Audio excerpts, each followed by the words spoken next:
Welcome to the show, guys. Glad to have you here. Thank you very much for all of your support. I appreciate it, as always. I'm going to do my ads right off the get-go, then we're not going to interrupt anything, and then we can just move into everything we need to do. Today's sponsor is TWC, the wellness company. So let's see if we can do it today. Today I'm going to try to read my ad in the same amount of time that the video plays.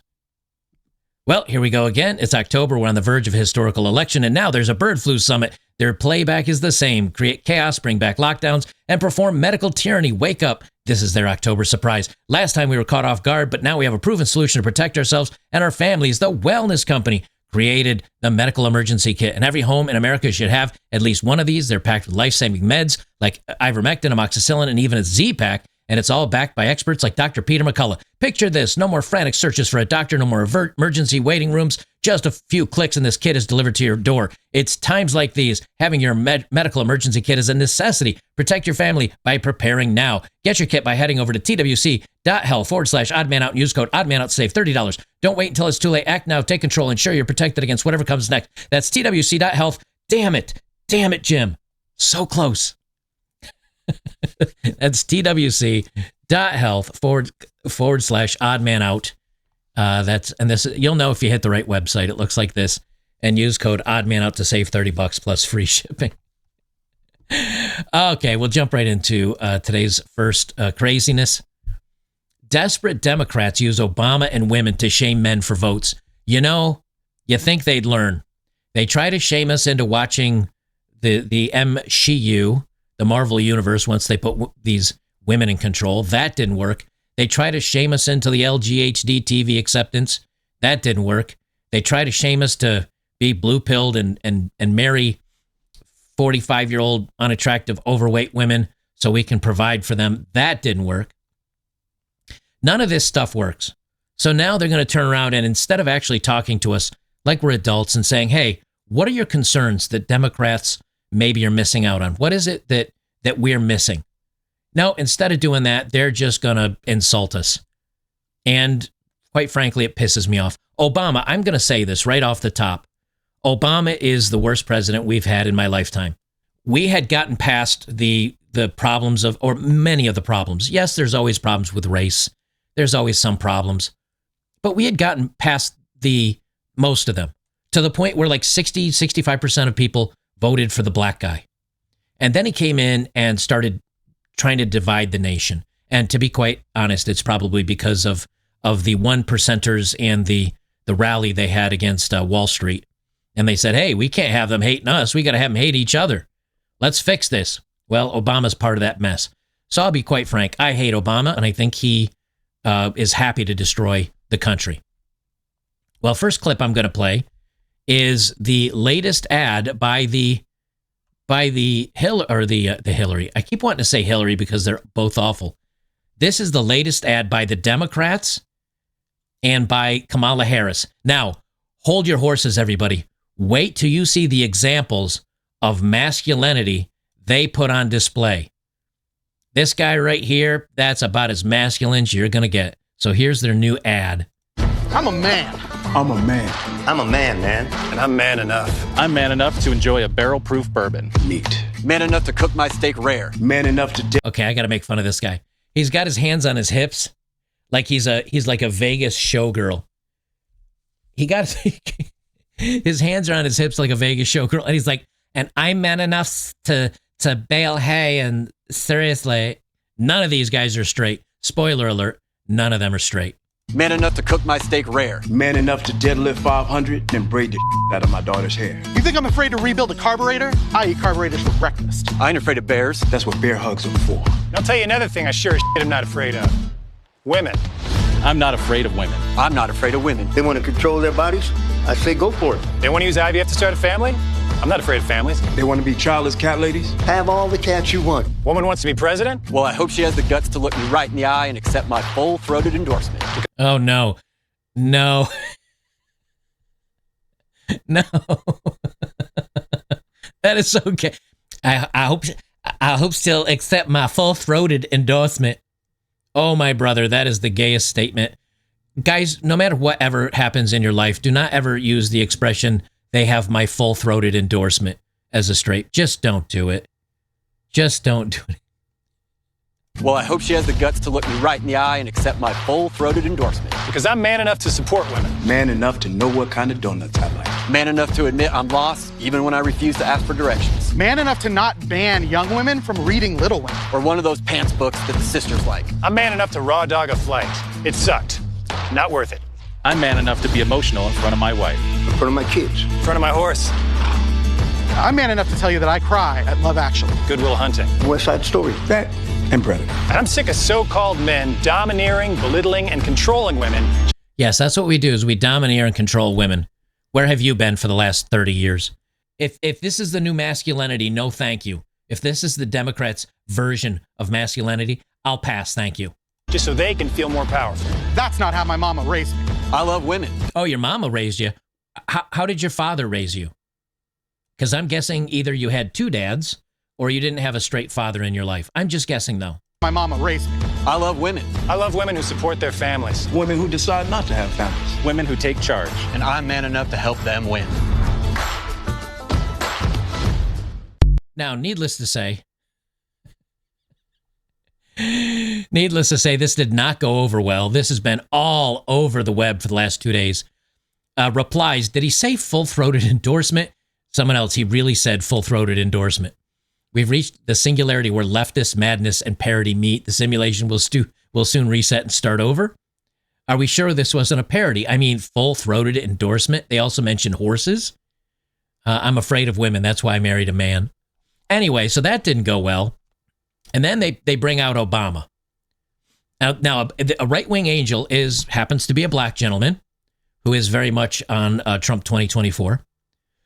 And he says, Obama's trying to convince black men to vote for Kamala like we aren't fooled once before when we all voted for his dumb ass. Fool me once, shame on you. Fool me twice, not happening, Trump 2024. Now, I'm going to play this, and I'll let it go through first, and then we'll talk about it after here. Communities is that we have not yet seen the same kinds of energy and turnout in all quarters of our neighborhoods and communities as we saw when I was running. Now, I also want to say that seems to be more pronounced with the brothers. So if you don't mind, just for a second, I'm going to speak to y'all directly and say that when you have a choice that is this clear, when on the one hand you have somebody who grew up like you, knows you,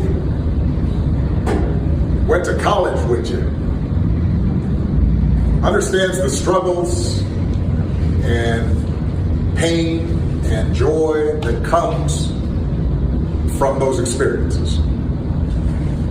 He's had to work harder and do more and overcome. This isn't resonating with anybody. He's going to pretend that Kamala is one of them, as in she went to school with you, she grew up like you. No, she didn't. So they sent Obama to come get us and bring us back to the Democratic plantation. They sent Obama back to come get us. He insulted us. He said, I was highly offended when he said the only reason we voting for Donald Trump is because we don't want a woman in president, so we come up with, just shut up. You don't speak for me. You don't speak for a lot of us. F*** out of here. You gonna tell us what we think? Come on, man. Who the fuck are y'all? That shit pissed me off, man. And black men know it. First of all, I've never brought up much about her race thing, but it's the black community that says she's a fake black, not me. It's the black community that's pointing out that she grew up in a household that had like a professor or two college professors. They make good money. They're not struggling in the hood or with a working single mom. And he's trying to pass it off like she's folksy and it's an easy choice.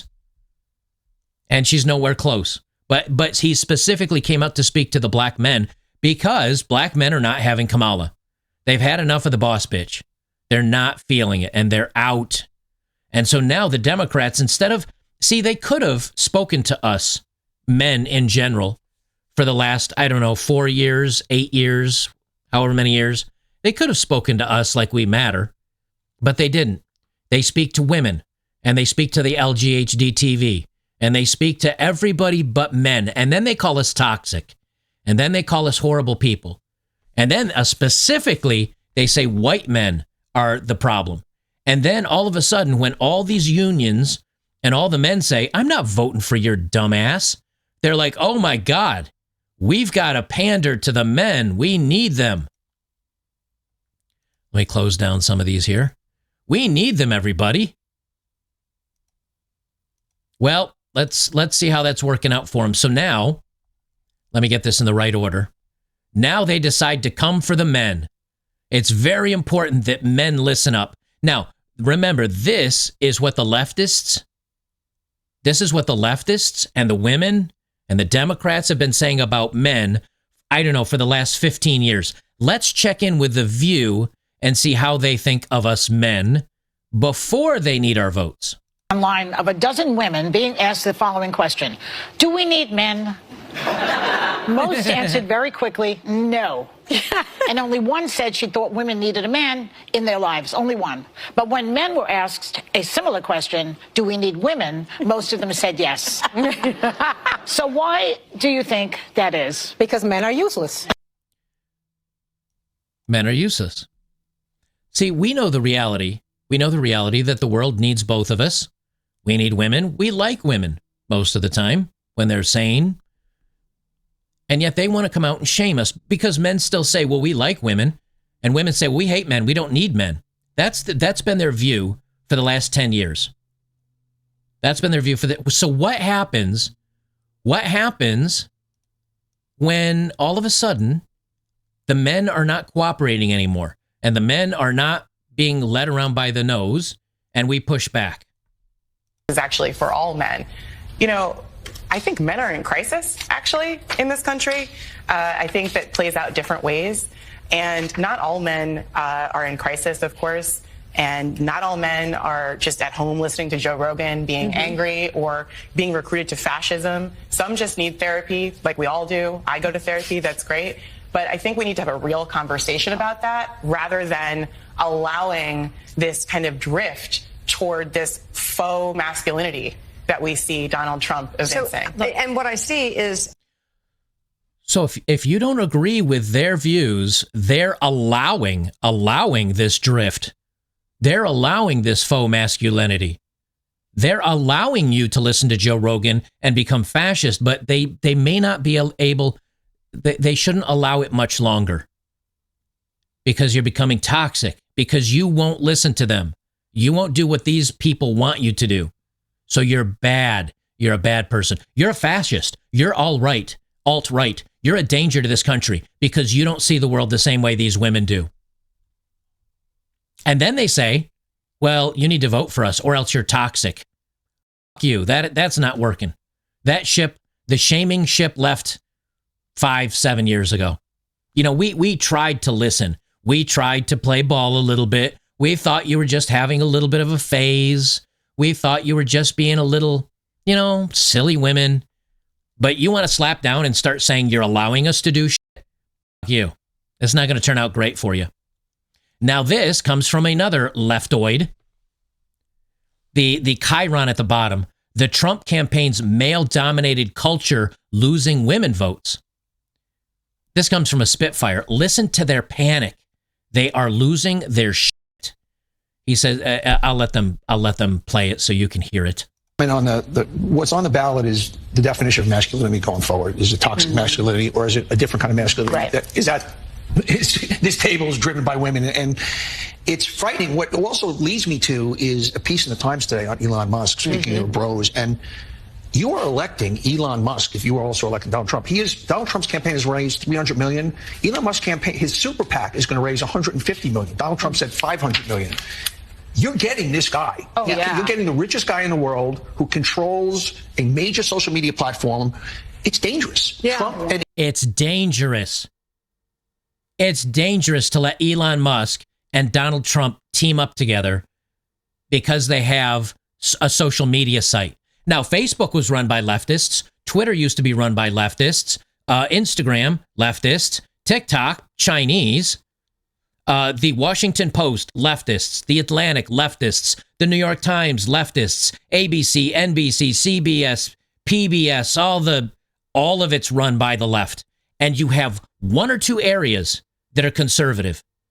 And it's a danger to our freedom. It's a danger to democracy to let you hear from the likes of Joe Rogan and Donald Trump and Elon Musk. It's dangerous. So understand when they say we need to remove these people from society, we need to other them, we need to shut them down, we need to throw them in camps. And if you say, well, we don't need to throw you in camps, no one said that. 68% of Democrats said during COVID, if you didn't take the jab, you should be in a camp, locked up and segregated away from everybody else. So don't tell me they don't say that shit.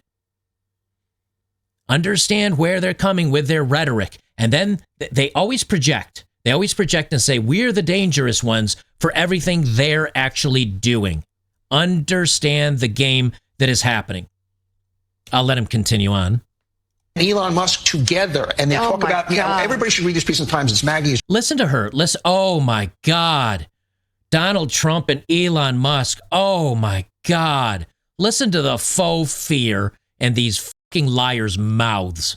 Together, and they talk about, everybody should read this piece in the Times. It's Maggie, it's Jonathan Swan, a whole bunch of people wrote it, and it talks about meeting with these billionaires. It has this sinister undertone to it. Oh, yeah. So there is masculinity, and the definition of masculinity is on the ballot. As far as your question about breaking through, I like what she did when she was talking about John McCain and giving his stuff, because she was very real. Like, she's got to let it rip a little bit. Yeah, That's let it rip. Going back to the conversation of masculinity. Kamala be Kamala. Yeah. Well, not inject testosterone necessarily, but inject some WTF kind of. Yeah. Okay, let's check in on the panel that's telling men how we need to think and feel.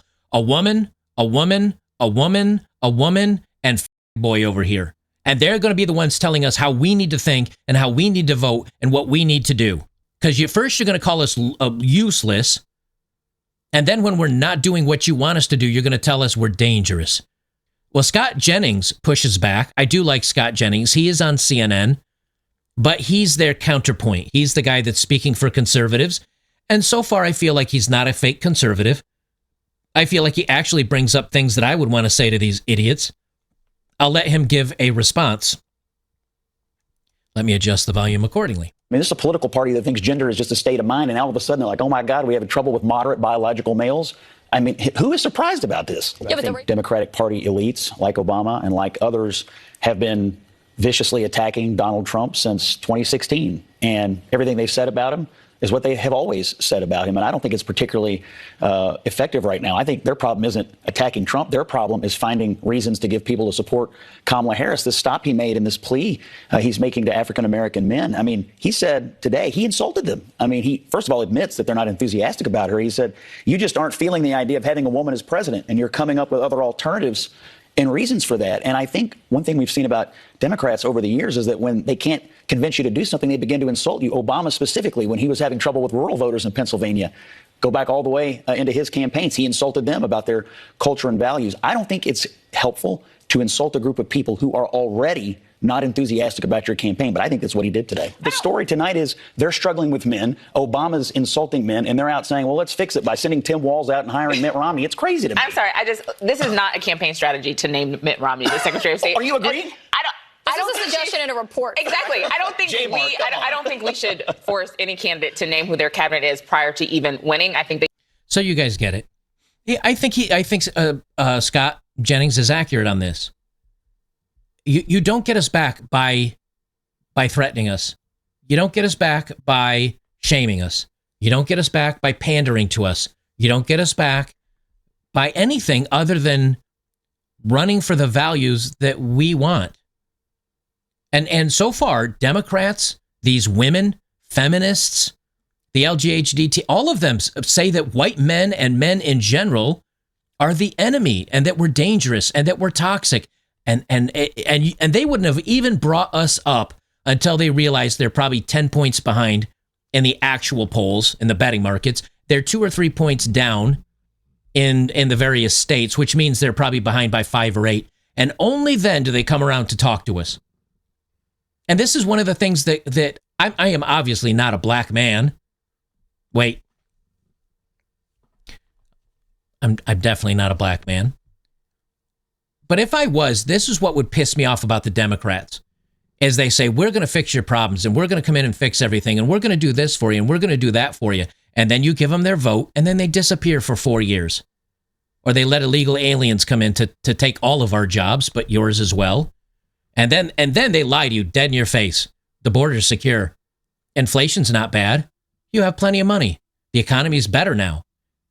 And then once they get your vote, they turn around and do nothing for you again. Now I kind of know how they feel because they're doing the same thing to the rest of us men. They've just dropped us out of society. Well, Democrats can kiss my ass. All this pandering and this bullshit only because they need votes, and then they do the pandering by insulting us. Good fucking luck to you. That's all I got to say on that one.